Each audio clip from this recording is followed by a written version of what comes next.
se les apareció resucitado durante 40 días. ¿No? Y uno puede pensar, ¿pero por qué se les apareció durante tanto tiempo?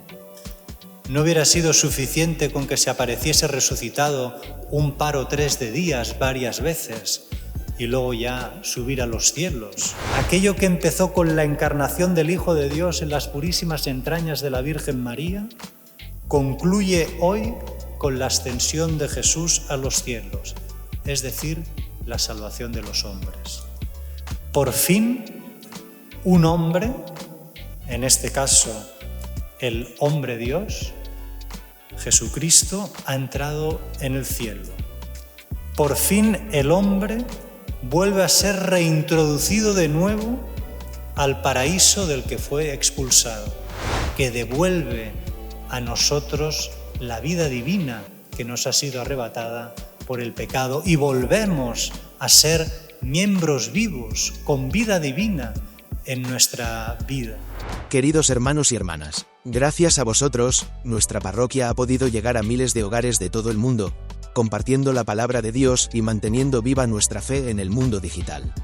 YouTube nos ofrece dos formas sencillas de colaborar.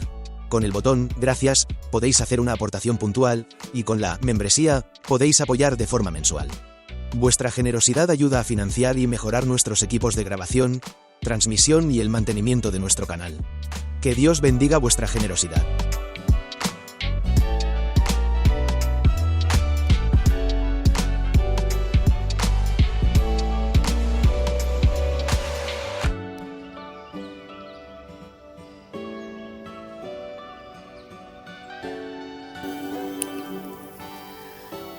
El Señor esté con vosotros. Lectura del Santo Evangelio según San Mateo.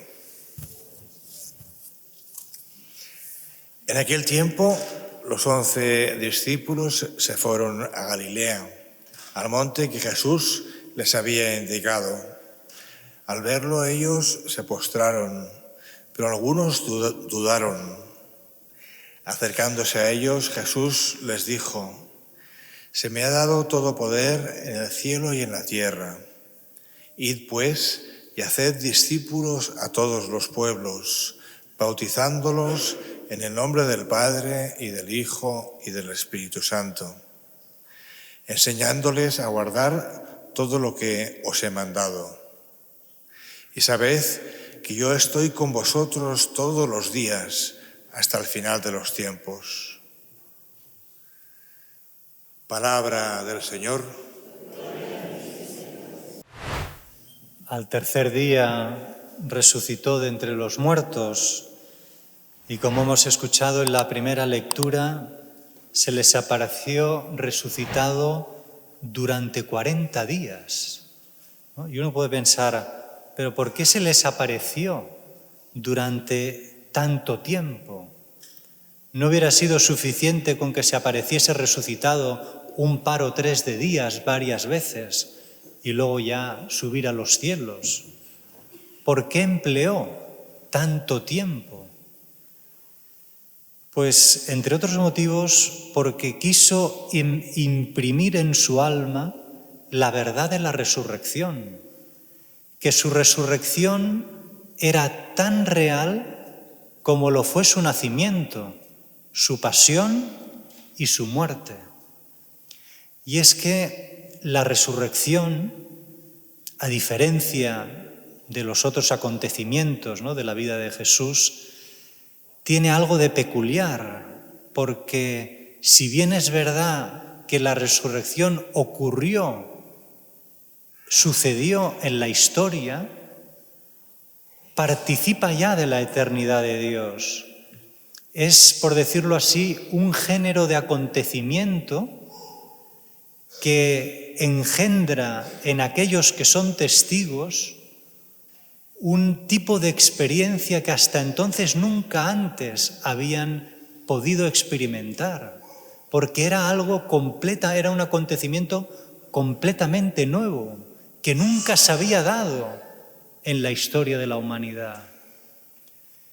Era un acontecimiento, como hemos dicho, que sucedió en la historia, pero que rompía los moldes de la inmanencia dentro de los cuales transcurre la historia desde que ésta descarriló por culpa del pecado de Adán y Eva. Y con su resurrección, Jesucristo lo que hace, por decirlo así, es redirigir los raíles por donde hasta entonces estaba circulando la historia, dándole la dirección adecuada, llevando la historia más allá de sí misma, trascendiéndola, introduciéndola en la eternidad de Dios. Ciertamente muchos creían en la resurrección de los muertos, pero creían en la resurrección, pero al final de los tiempos, porque la vida nueva a la que te introduce la resurrección estaba asociada al comienzo de un mundo nuevo, a una vida nueva, un mundo nuevo. Hasta que no viene ese mundo nuevo, no puede haber una vida nueva. Por eso es incomprensible para ellos la irrupción de esa vida nueva que lleva consigo la resurrección, la irrupción de esa vida nueva en pleno viejo mundo. Eso no entraba en sus esquemas. Lo esperaban para el final de los tiempos, pero no mientras estaba durando la historia. Por eso tuvo que emplear Jesús tantos días en aparecerse resucitado a sus discípulos. Y también incluso les pidió comer en varias ocasiones para que se dieran cuenta que no era un espíritu, un fantasma, una especie como de espectro que, llegado un momento, hace aparición en este mundo para luego, al cabo de poco, volver de nuevo al mundo de ultratumba, que es donde está. Pero es que Jesucristo resucitado no proviene del mundo de los muertos, sino del mundo de los vivos, de hecho, del mundo de la vida en mayúsculas. Y que la vida a la cual la resurrección, la vida que ha vencido para siempre a la muerte.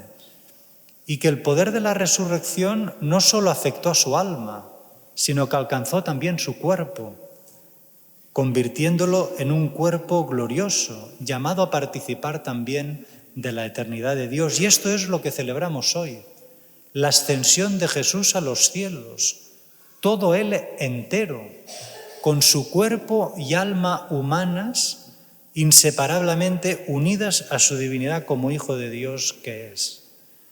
Aquello que empezó con la encarnación del Hijo de Dios en las purísimas entrañas de la Virgen María, concluye hoy con la ascensión de Jesús a los cielos, es decir, la salvación de los hombres. Por fin, un hombre, en este caso el hombre Dios, Jesucristo, ha entrado en el cielo. Por fin el hombre vuelve a ser reintroducido de nuevo al paraíso del que fue expulsado. Incluso llega más arriba.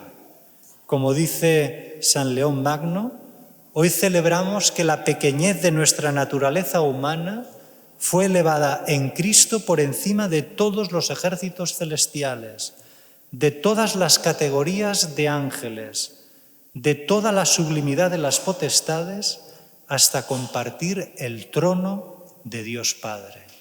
La naturaleza humana en Cristo Jesús ha llegado a la misma altura que Dios.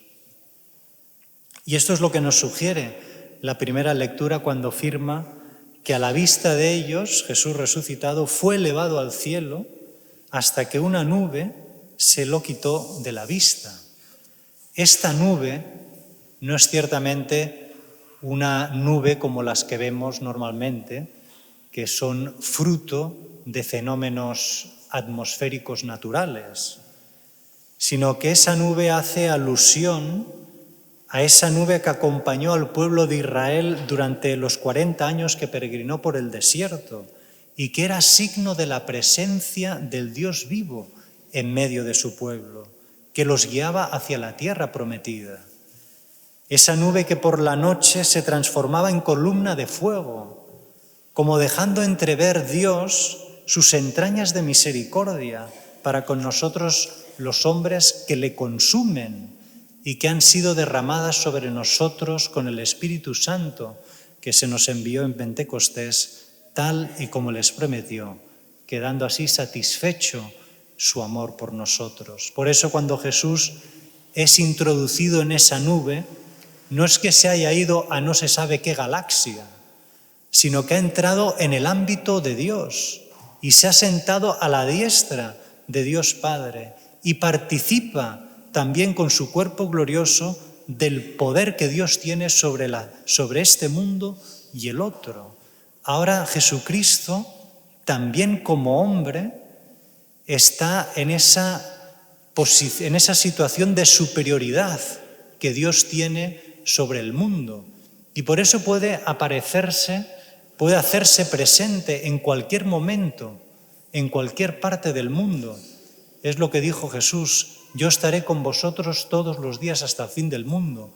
Pero no es que solo porque ahora participa de Dios puede hacerse presente en cualquier momento, en cualquier lugar, sino que podríamos decir que ahora cualquier cosa está presente ante Él, porque Él se encuentra en la entraña de toda realidad y por lo tanto todo, absolutamente todo, le está presente a Él.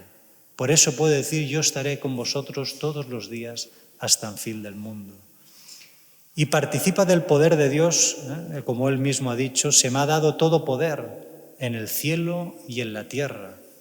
Fijaos aquí cómo la fidelidad de Jesús al Padre, fidelidad que Satanás quiso que Jesús la quebrantara cuando le tentó enseñándole todos los reinos del mundo y prometiéndole que serían suyos si a Él le adoraba. Esa fidelidad de Jesús al Padre, que se ha mantenido intacta incluso en los momentos más duros y dolorosos de su vida, ha sido recompensada por el Padre, haciendo que tenga poder no solo en la tierra, sino también en el cielo. Y en el caso de tener poder sobre la tierra, no sobre todos los reinos humanos de la época que le pudo presentar el diablo en sus tentaciones, sino sobre todos los reinos no solo de esa época, sino de toda época. Esto nos enseña que quien apuesta por Dios, en medio de la tentación y de la tribulación, por dura que sea, quien apuesta por Dios acaba siempre ganando. En este sentido, no nos dejemos engañar por las falsas promesas del diablo, por seductoras y aparentemente grandiosas que puedan parecernos, porque Dios siempre da más y mejor y sin engaño, de verdad.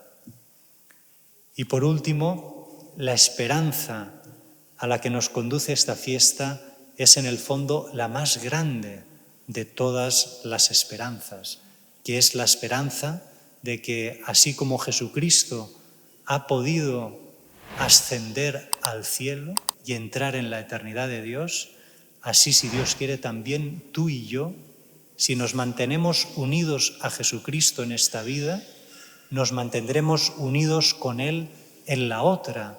Y ahí donde ha llegado Él como cabeza de la Iglesia, podremos llegar tú y yo como miembros vivos del cuerpo de Cristo, que es la Iglesia, siempre y cuando nos mantengamos unidos a Jesucristo, y así nos mantendremos miembros vivos de la Iglesia. Y cuando digo miembros vivos me refiero que en nosotros, en nuestras venas, corra la vida divina de Jesucristo, que se nos dio en el bautismo y en la confirmación por el Espíritu Santo, que hace que la vida nueva de la resurrección corra por nuestras venas. Y si así nos mantenemos unidos a Jesucristo, haciendo que esa vida divina corra por nuestras venas, podremos luego disfrutar de esa vida divina en plenitud en el cielo.